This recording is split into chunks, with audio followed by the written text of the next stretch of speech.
First to five, tensions run high in the Oval Office between President Trump and Ukrainian President Volodymyr Zelenskyy. It started after Zelenskyy disagreed with Vice President Vance, who said that the path to peace between Russia and Ukraine is diplomacy. But it quickly unraveled in a heated exchange. You've allowed yourself to be in a very bad position, and he happens to be right about it. From the very beginning of the war. You're not in a good position. You don't have the cards right now. With us, you start having cards. Right now, you don't. You're playing cards. You're playing cards. You're gambling with the lives of millions of people. You're gambling with World War III. You're gambling with World War III. And what you're doing is very disrespectful to the country, this country. The meeting was supposed to kick off negotiations over a deal that would offer the U.S. access to Ukraine's earth minerals. But instead, the incident is now raising concerns about support for Ukraine moving forward in the relationship between the leaders of these two countries. Thank you for joining us.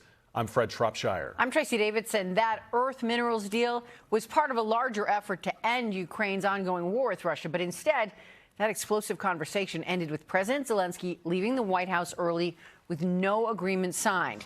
After the meeting, President Trump said in a statement on social media, Zelenskyy is not ready for peace. But Zelenskyy says he is working toward just and lasting peace for Ukraine. Reaction is pouring in from around the world and around our area. NBC 10's Brian Sheehan spoke with a local Ukrainian leader about that tense exchange and what he believes this means for the two countries moving forward. Brian, fill us in.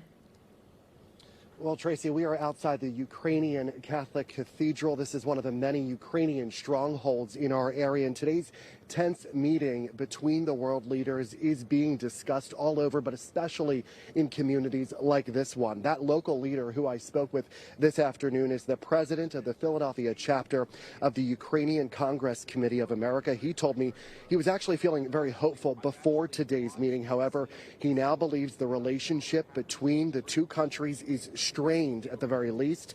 Like so many, he watched that meeting in the Oval Office as words started to spread. He says what he witnessed, in his words, was an aggressive, extremely aggressive attack by President Trump and Vice President J.D. Vance, and that he believes it suggests the United States is trying to pressure Ukraine to enter into unjust peace, one where they will ultimately give up important territory full of natural resources.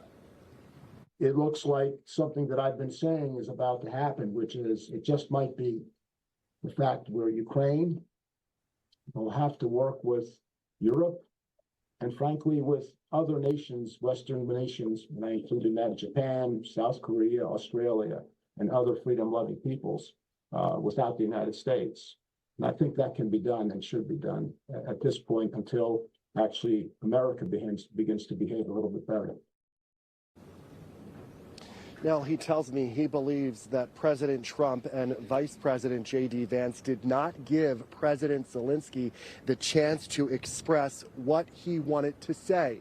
We will have more on that when I see you again in about an hour. For now, live in Northern Liberties, I'm Brian Sheehan, NBC 10 News.